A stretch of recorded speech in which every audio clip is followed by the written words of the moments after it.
Wanted suspect spotted, won't be hard to take him out. Stand by.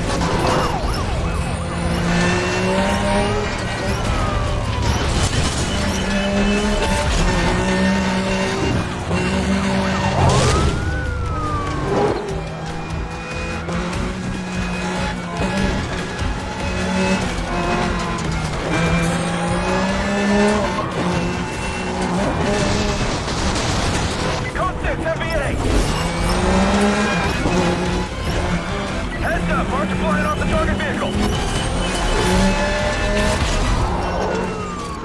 Get to the total, clear as 6. I'm hit!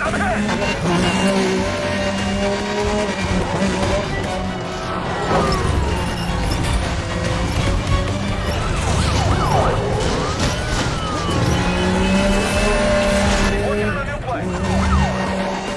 10-10 on that, can't slow him down.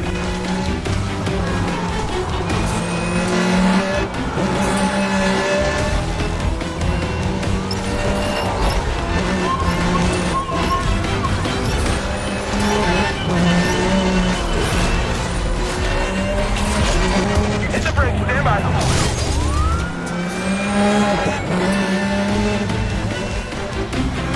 Attempting the 1045, fall back.